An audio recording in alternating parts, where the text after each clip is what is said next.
Hi, everyone. Thank you for tuning in to the Foraker Realty podcast. I really appreciate all of our loyal listeners for staying true to our show. It has become something really great, and I'm really hoping that we can get a little golden nugget out of our episode today, something you guys can use in real estate to directly help your business grow. If you or someone you know take something away from this, please forward it on to them. Today, normally, if you watch our show, you'll see that Kate interviews me. But today we are going to flip the script around, and I'm actually going to interview you. Exciting stuff. So, Okay. Kate Meckley, who is now Kate Depaola. Close. How do you say it? You want to introduce Depaola. yourself? Yeah, Kate Depaola. I still go by Kate Meckley, though. It's a weird transition. Oh, there we go. Yeah. Awesome. Well, congratulations to Kate. She's had 8 weeks vacation this year because she got married. So. Okay, that's not true. I'm just kidding. But Kate is an awesome agent. She started out with me as my first assistant, like my first real assistant. Yes. And you've been here for the whole time. You've actually went out publicly and said that you would never quit. And I would probably publicly make that statement. okay. I'm not even kidding. I don't care about that. Well, let's do it. If I get 8 weeks vacation. Well, listen, it's an inside joke because we're close to 8 weeks vacation, and everyone else in the company stares at me now. It's seniority. I don't know what to say. Okay. It's vacation a year. So I'm going to do my best today to try to pull out some of the golden nuggets that Kate has used to excel in her career so far. One of our top agents here at Foraker Realty. And why don't you just tell us a little bit about yourself, Kate? Yeah. So, I mean, you touched on, I was first started out as your assistant. So during that period, so I was introduced to Brian through a mutual friend of ours. I graduated from Westchester and was bartending at the time, and just kind of like not knowing what I wanted to do with my degree was business management. So like kind of just like whatever. And I was bartending, making super great money, but like kind of getting over that whole like lifestyle. And Steph was like, well, I know Brian, like he's killing it in real estate and looking for assistant. So I interviewed with you, and then I think I was your assistant for what, like a year and a half maybe? Probably. I think about that.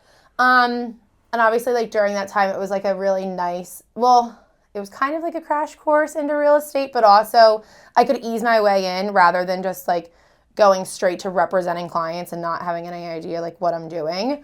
And then I think I got my license while I was maybe, like, the 4th or 5th month in of being your assistant, and then finally took the jump of being, like, a full-time agent, like, right before COVID hit. No. Yeah. You were a full-time agent before then. That's not true, because I remember I used COVID as an excuse because the bar shut down. So remember, you were interviewing with another company when I got yeah, you. I forgot about that. Yeah. And another company, yes, out of Exton. You were interviewing with another company, and I stole you. You did. Right out from under them. You did. So, I didn't really know what I was doing then either.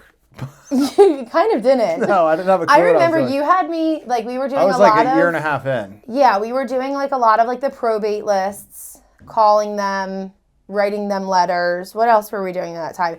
We also started the client party, which we, like, started back. I think that was one of, like, your first client parties when I was an assistant of yours. Yeah, and I don't think you were paying for any leads or anything like that. It was just working the sphere. Mm-hmm. Yeah. Awesome. So it was definitely a lot different than how it is now. But yeah. It was crazy. Yeah, it was just us, just kind of doing whatever. Winging it. Yeah, just winging it. Yeah. I remember like every day I would start with like nothing to do. Mm-hmm. And I was like, oh, I don't have anything on my schedule today. Like, what do I do? Yeah. You know? And then you would follow other agents around the office and be like, okay, what are you guys doing? Like, what are you guys doing right Yeah. now? Like, like, I'll do what you're doing. yeah, and they were all like, oh, I send postcards. And I'm like, okay, that's done in 15 minutes. What do you do? Like, I do open houses. Like, okay, great. I have one scheduled for Sunday. Now what do I do? Like, and everyone, I love everyone in that office. Of course. But a lot of people in this business run at like 20 miles an hour, and it's like, because you could just do an open house every Sunday. Yes. And make more money than you could in almost any other career. Yeah. Like, you could work from 3 hours a week. Exactly. Just on Sundays. Yeah. And that's my jam. Yeah. I'm the open house guy. All right, let's not get off track. Okay. This is about you, Meckley. It doesn't need to be. So, you were my assistant. Yes. If we want to call it assistant. I don't like the term, but whatever. You were my assistant. And pretty soon we hired another assistant, right? Yes. And you got your license. Yep. What made you want to get your license? I mean, I think I really enjoyed so working as Brian's assistant, like once you were still very involved in transactions at that time, but I was also then getting involved, talking with like the clients and going through that process of like, okay, contract to settlement. And I just found it really rewarding and getting to like see these new families get so excited about a new home. This is like, where they're going to raise their children. I just found it super rewarding. And also like coming out of college, it was like, okay, 9 to 5. I interviewed at a few jobs and I just felt like it was just like so capped on the income, where real estate really, I mean, there's no cap of what you can earn. Right. So that was super appealing as well. Okay. Yeah. And then how long did it take you to kind of get up and going until you started getting some deals? So I think that probably took about like a year and a half. Granted, it helped because I had you. And I think at this time we started dabbling in the online leads. So that definitely helped. I mean, my sphere, I'm not as good as working my sphere and like, asking for referrals as I should be. But I want to say it took about like a year and a half where I felt comfortable to be like, okay, I can rely solely on this for income. Okay. And you were working 2 jobs? That's when I was still bartending during that time. And then COVID happened and the bar shut down and I was like, okay, like let's just like. So I like distinctly remember you coming in on like a Wednesday. Okay. And you're meeting me at like 8 o'clock in the morning and you're like. I just got done working at 3. You got done working at like 3:30. Yeah. And I'm like, man, that must suck. Like, she probably only made like $20, $30 last night. Like, it was a Tuesday. And you made like over $1,000. Yeah. The money was really, really, really good. I'm like, wait. Yeah. I was giving you like $10, $7 an hour. I'm like, why are you here? But you have to realize the lifestyle is just so different. Like, I knew that, like, okay, that, like, lifestyle of being a bartender, I wanted that to always just be, like, a stepping stone to get me from one place to the other. Because it's, like, working till 3:30 in the morning, like, absolutely sucks. So you just suck it up for a little bit, do what you have to do. But then once you feel I mean, if you can do it right off the bat, like, go all in on real estate. I mean, I wish I did it sooner, but it is scary, so. I think you almost need to, like, okay, wait, like, so if I stay up till 3:30 every night, I can make this much money. Or I could just wake up and call 5 people that I already know, like, and trust, and have a real estate-related conversation and make 3 times the amount of money. Right, and also have, like, a better quality of life, I feel like, of, like, having my evenings with my family, having my weekends, so forth and so on. So it definitely is kind of just like a priority mindset that you have to, you take the good with the bad in anything, right? Like no career or lifestyle is perfect, but I definitely felt like this aligned much more with what I wanted. That's good. And like, it's more rewarding. I mean, like, I love my bartenders, don't get me wrong. They're the best people in the world, but it was just, I wanted something more, Right. And I found that with helping people, Well, like, I'll still say something and you're like, oh, that's one of my old clients there. Yeah. Like, well, and that's another thing. I mean, being able to, like, I don't know how much, I trust my bartenders, but, like, it definitely is a different, different role that you're in, but, like. Yeah, like, you don't want him to be your brain surgeon. So, exactly. Like, at what level do you separate the two? Yeah. You know what I mean? But it was a great way. I mean, I'm not originally from where I live now in Chester County. So it was such a great way for me to meet new people and just really, like, make pretty, like, lasting relationships as well. So I think a ton of people that are realtors have at some point been bartenders. Like, I'm pretty sure there's like a statistic out there. I'm pretty sure there is. Yeah. Not that you're a statistic. But Let me ask you a question, Kate. What motivated you to transition from an assistant role to a real estate agent? Well, I loved working for you. I really loved working for you, but I thought it would be a little bit more fun to work with you than for you. I mean, I don't know. Like, I just saw more growth in the, like, growth opportunity in a real estate role than the assistant role.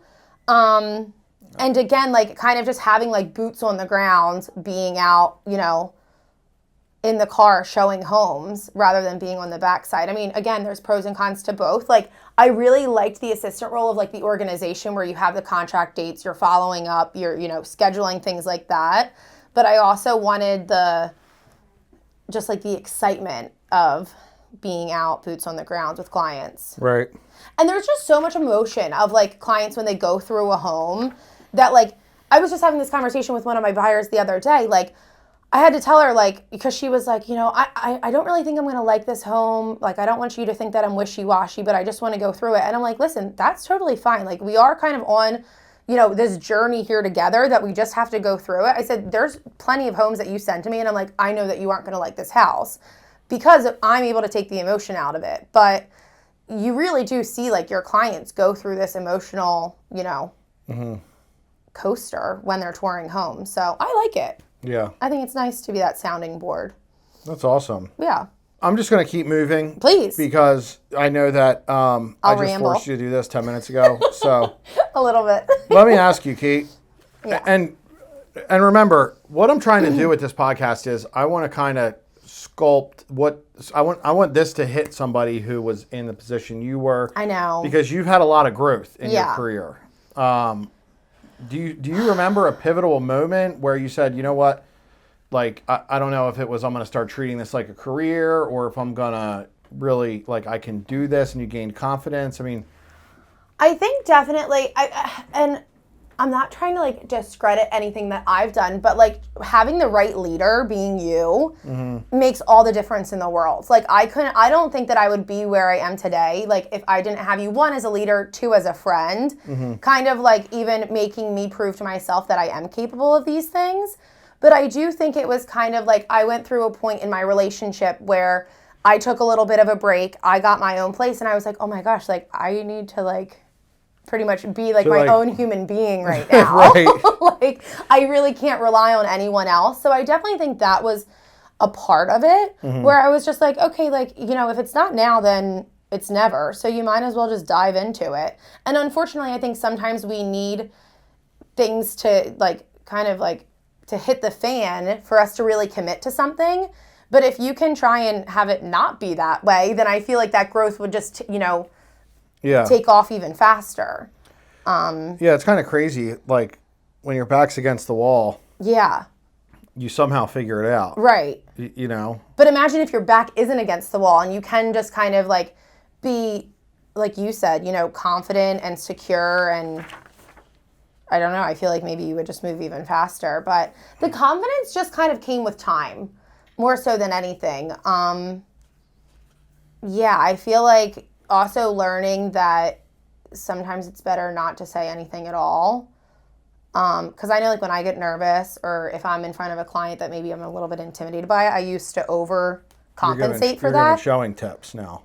No, but I'm saying, like, confidence. Oh, like, I see what you're saying. even, like, in front of sellers. You know Yeah. what I mean? Like, I would get nervous and I would try and overcompensate Okay. and, like, explain things. Yeah. But just to kind of, like, sit in that quietness. Right. Yeah. Yeah. I don't know. What do you like? I agree. Okay. Yeah, I mean, I think, you know, I don't want to talk great about myself, but I think you definitely need someone who's in that leadership role that you can kind of look and be like, it takes away, like, it's like, you know, a fish only grows as big as its bowl. Yeah. You know what I mean? And No, it takes entirely. away, like, if, you know, your leader can't do it, well, Right. then you can't do it. No. You know what I'm saying? Yeah. So if you got to have someone in front of you pushing and pushing and pushing, Yeah. you know, that was one of the main reasons I kind of made a move from the last place I was at. Yes. We got told we were number one, and It was like, okay, like if I'm number one, like, then oh my how do I God. do any better? Like, right. I'm out. Like, Yeah. I'm like, I almost threw up. Yeah. You know what I mean? Then it was like, you don't want to be number one at the place that you're at. Not to make this about me again. No, please make it about you. I don't want it to be about me. No, I think there's a couple key takeaways there. Obviously, you need to, if you have your back against the wall, I think it makes it not so much like, oh my gosh, could you imagine if I could sell one every 2 months? Yeah. Then I'd be able to have my own place. Right. More to like, oh, I have my own place. Yeah. And if I don't sell one in the next month, I'm homeless. Right. Like, exactly. It needs to happen. Yeah. Now it's not like, oh, could you imagine? It's like, right. now No, like, it's are happening. you the one? Like, Yeah. you're checking out at the gas station and Yeah. you're like, the guy in front of you is talking about it. Right. Oh, this was meant to be. Yeah. And Well, and I think versus, you know. that's another thing though about like new agents. Like there's such this stigma of like, oh, like, you know, it's going to take you a while to like really get on your feet. Like it's going to, you know, only expect to do a couple of deals. Like don't pay attention to any of that. Like there's no reason to set those low expectations for yourself. Like, you know, again, it's all or nothing. You know what I mean? Like there's no reason why it should take you X amount of years just because that's what, you know, it took somebody else. So Yeah, 100%. So you've made a long transition. I remember, not to pick on you, but in the beginning, you know, both of our days looked like we were just doing whatever, Yeah. right? Like as long as we were like not asleep and Yes. it was involving real estate, we yeah. were good. Yeah. So we've learned a lot from that, and Yeah. now we've kind of honed in what a perfect day would look like. I think so. Like, so we know what a perfect day, at least I think we know I'm what not a saying perfect you day will follow look one like. every Right, day, but like, exactly. I want to be what clear does of it that. look? What does a perfect day look like for you? I mean, I feel like it would include, or it does include, prospecting is number one, appointment setting number two, and then going on appointments, negotiating contracts. Those are like the four things that your day should consist of. And then of course, like you break that down, like prospecting. Okay, are you prospecting for buyers or sellers? Are you going, you know, are we following up in Lofty? Are we following up with our Sphere? There's so many different ways that you can break it down, but like those four concepts would probably And are my most important. are you doing follow-up? So yeah, I mean, I'm doing follow-up right now. My biggest struggle is I do all of my follow-up, I do super great, and then I get super busy with showings and sales and whatnot, that then I have a hard time fitting in my follow-up. Uh-huh. Like today, I really haven't had a second to do any prospecting. Granted, I'm following up with the people that are texting me privately, but am I like pursuing new business? I haven't had a chance to today. So what can you do about that?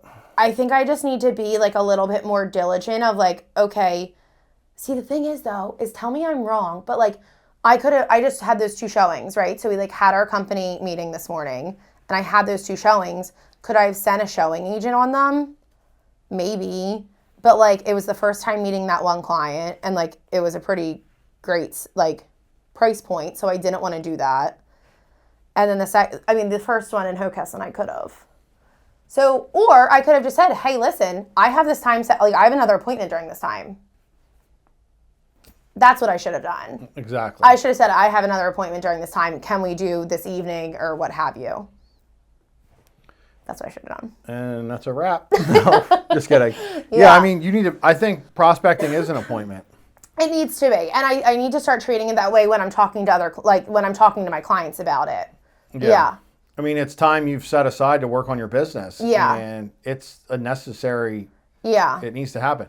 Listen, I have trouble with it. Right. You know what I mean? Like, Well, it's a shame because you do all, like you set time aside for it and then you do it.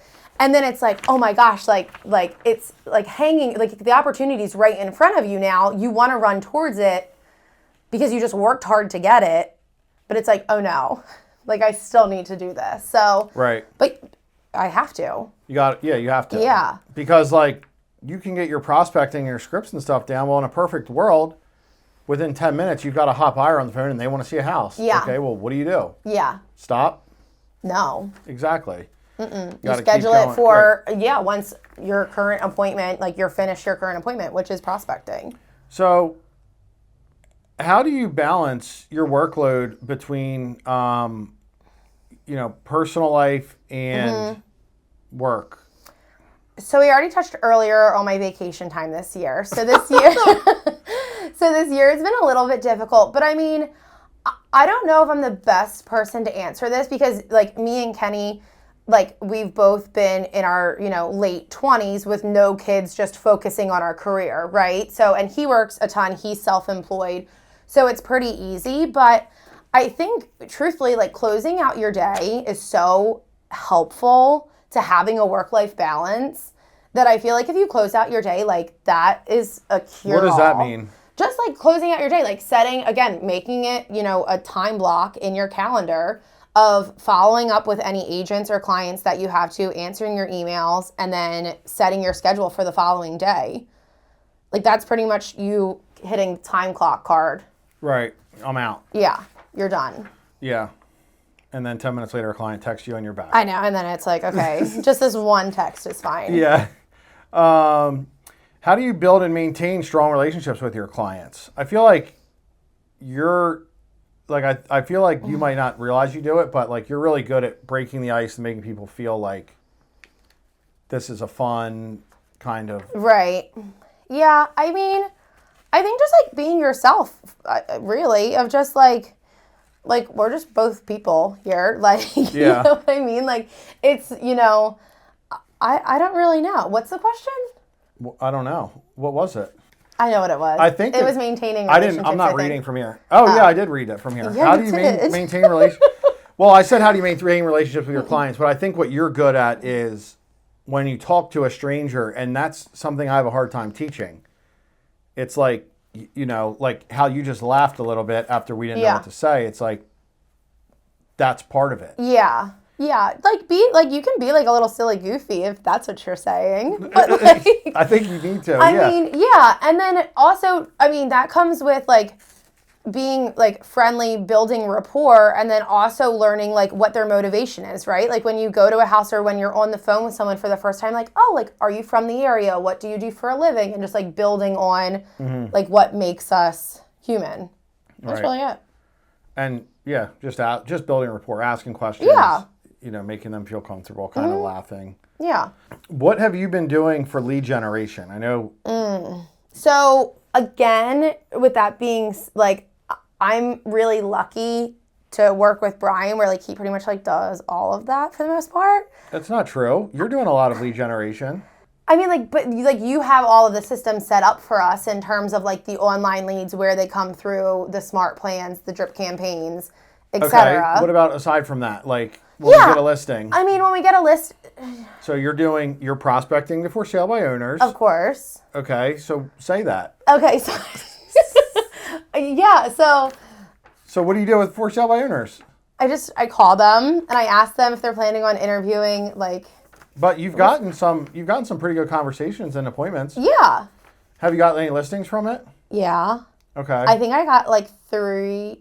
I think I got like 4 this year. That's great. Yeah. That's insane. Yeah, I think it was pretty good. What about Sly Broadcast? Love Sly Broadcast. So like whenever we have a listing, or even like if our buyers come to us and say like, hey, listen, I want to be in Greenville Overlook, or whatever, we can go in, pull all of those public records, skip trace them, and then leave voicemails to everybody. And I've got really great phone conversations off of that. I almost locked up a listing in a really big sale in Middletown, but we won't touch on that. It didn't go as planned. But you've gotten a few listings from it. Yeah, no, absolutely. And I mean, it's like $0 invested. Yeah, no, it's so affordable. The one girl called me, and it wasn't even, so it was like for her mom, and we listed her house and sold it in like 3 days. Oh my gosh. Yeah, so. Free money. Yeah, and again, like just being like, when you're on the voicemail, like even if you kind of stumble over your words, like it's okay. Like it reminds them that you're human, and it isn't like some person in another country just leaving them like a robotic phone call. Remember you used to even say, like when we used to send mailers to neighborhoods, like make a spelling mistake, because then at least they'll call you and be like, hey, you made a spelling mistake. Yeah. Yeah, so I don't know something silly like that. Yeah, I don't know either, but something of that nature. So see, you say like I just give you all these leads. You do a ton of, most agents aren't doing that. No, I know. I agree. I think But, Yeah. But okay. But for an agent who's trying to do a transaction a month, Yes. that's a way to get 4 for sale by owners. For sure. And 4 slide broadcasts. Absolutely. That's a sale a month listings. Yeah. That's pretty good. Yeah. For some people. So Yeah. what's your for sale by owner script? I mean, it really just starts off of like, are you planning on interviewing anyone for, the position of the listing agent? Pretty much they're always going to say no. And then it's just, then, it goes into building rapport. Are you having, have you had a lot of interest in the home, et cetera? Do you already know where, if they're still living in the home, like, do you know where you're moving to next? And then, we have a boutique brokerage where, we are able to offer the option of, we would list your home for X amount and still give you the option to sell your house for sale by owner. And then usually that I feel like piques their interest. And then it's just trying to set the appointment of like, hey, when can I come by the house to check it out? Yeah. Yeah, just get them up front. This is what we're doing. Boom. Yeah. And also just like, calling it as it is, because the for sale by owners just always have their guard up so much. And I think a really good thing that I pulled from you was just like, hey, I am looking for inventory. Like, I'm in the business to sell homes. So like, I'm not trying to like beat around the bush or anything like that. Like, let's, everything's on the table. And that is, always pretty appreciated. It's a fair trade. Like, Yeah. let them know, like, hey, we're not trying to get our commission. We're trying to get this, Yeah. right? We'll get our commission if we can make you more money. Right, yeah. But if So- not, no harm, no foul. Right. What are your go-to strategies for closing deals? I mean, everything sounds expensive the day you're buying it, right? Like, it always sounds expensive today, but if you're looking in hindsight, Right. it's not. So, like, sometimes I'll say that, like, oh, everything always sounds expensive when you buy it. Like, I don't know. That's a good one. Yeah, I don't really think I have anything. I mean, I like my clients to know that, like, I'm here for them. Like, and truthfully, like, I don't want them to buy a house that I don't feel like they're 100% We're not in. trying to manipulate people. Yeah, right. exactly. Because honestly, if we were doing that, it's so much more work for us down the line once you have home inspections or any out. Like, no. Like, I'm here to help you buy something that you really, really want. So I feel like there's nothing. I mean, sometimes home inspections can get tricky. That's really, I feel like, more so when you have to, like, sometimes tell your client something that they don't want to hear, because there's some things that just, get blown out of proportion with that. But yeah, I don't really know if I have any. Okay. So what's your advice to someone who, they want to try to get started with the for sale by owners but, how do you stay motivated with all that rejection and all the setbacks? Yeah. The rejection is definitely hard. At the end of the day, like, it's hard, but it also, if you can switch your mindset to, like, that be more motivation, and just, even if you have a phone call with a for sale by owner that you feel like you kind of botched, like, okay, take something that you can learn from it and go on the next one. And I did see one thing, like, so there are some real estate teams, when they do their cold calling, they're all standing up. Like, just the blood's flowing, Right, the energy's blood's flowing, good. you're And I smiling. kind of feel like I should even Candles are implement lit. that. Yeah.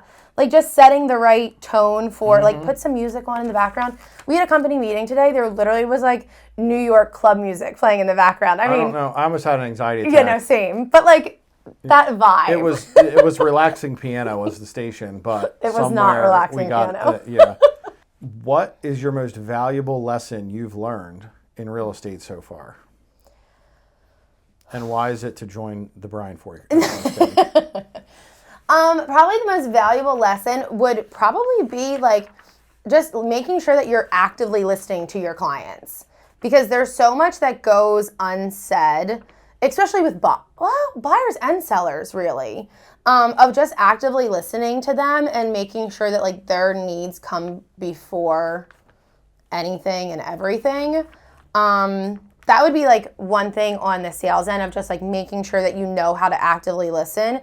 And then the second thing, I mean, I feel like I got lucky on the first string, but would just be, like, finding a great leader. Aw. Okay, like, I just meant that, like, as an overview, but you're welcome. Oh, okay. I thought that was a compliment for me. No, it was. That's great. I think there's Yeah. so much to be said with active listening. Yeah. And it having is a a- great leader. I mean, Yeah. I have to, there's everyone down the road has people that, look to for advice, and how do we navigate this situation and things along those lines. Right. With that being said, how has working within a team environment contributed to your success? Yeah. I mean, again, I feel like I can, I can only speak from one side of it because I've never not been with a team or like had any support. But yeah, I couldn't imagine not having it. I don't necessarily, I've never been like, growing up, I didn't necessarily thrive in like team sports or team projects or anything like that.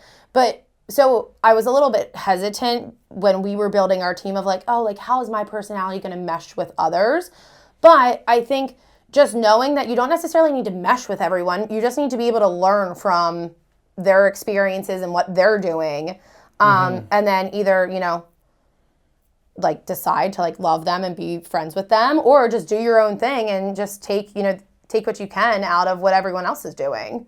Yeah. I mean, use Right? it. Like, Yeah. come here, use me. Yeah. Like, take your listings with you if you want. Nothing would make him happier. I don't care. No, nothing would make all of us happier. But yeah, like, I don't care. Yeah. And I think everyone's like that. Like, I get more out of giving to you guys than Right. just doing something for myself. I mean, Yeah. it's I almost feel selfish doing it because Right. it's so rewarding, you know what I mean, to watch here's where your career is or anything. Yeah, no, and it is awesome to see like the new agents come here, and then I mean we were talking yesterday, like we have an agent that's like doubled her Instagram following to a crazy amount Insane. since she's been here, and it's just like that's really freaking cool. Yeah, that is cool. Yeah. And I mean, I can't take any credit for that. I think that's all Shane over there. Yeah, there we go. I mean, he did spend $500,000 on equipment. But. All right, Kate. What are your short-term and long-term career goals? So, did you have something to say after that?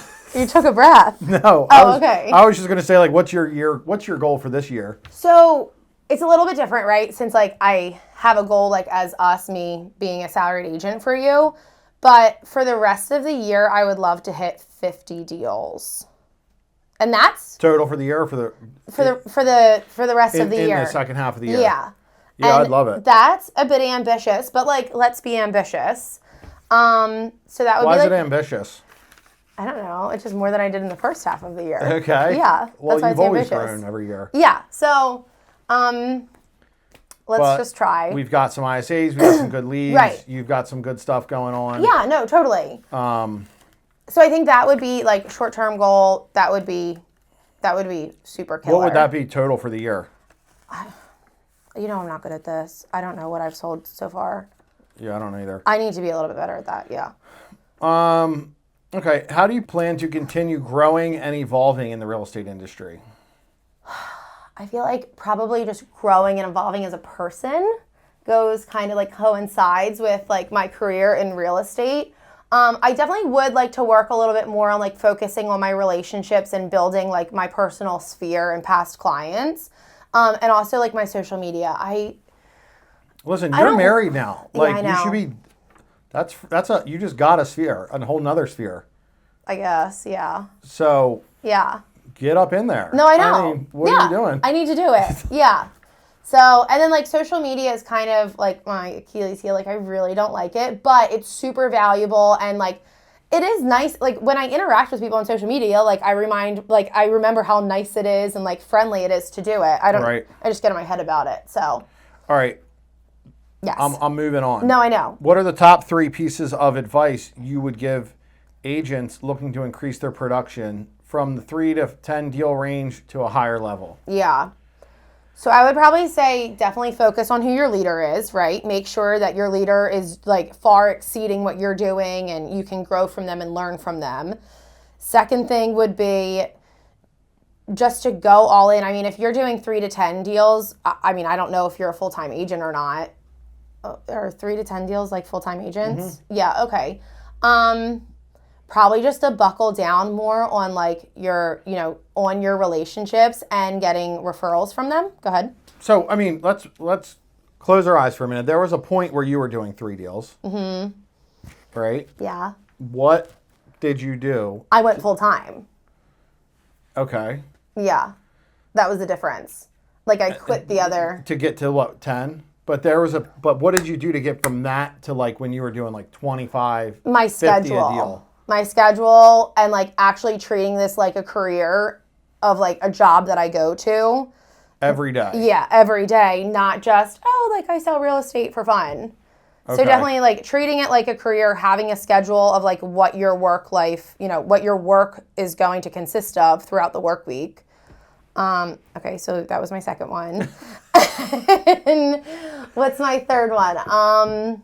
Your third one is probably just calling more, prospecting. Sure. Yeah. I'm just kidding. You can give them. That'll always be his answer of just calling more.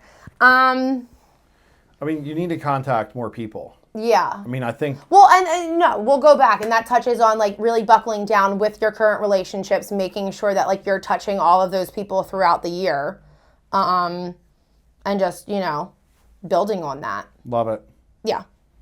Okay. Yeah. I think you hit the nail on the head. Okay. Is there any final piece of advice, words of wisdom you'd like to share? I really feel like I'm like just squeezing all the juice out of you. No, I said it all. I think Yeah. you've given a lot. I think you've given a lot of good advice. Okay, I don't know thanks. if there's any left to give. Yeah. But I don't know. I think this was a great episode. Thanks. Thank you for coming on today. I know we're going to hit that goal and do a great job. Yeah. If you guys listening have any takeaways, if you notice anyone that could benefit from this, please give us a like, follow, and share this episode with them. We will continue to try our best to give you great content, and I will talk to you soon.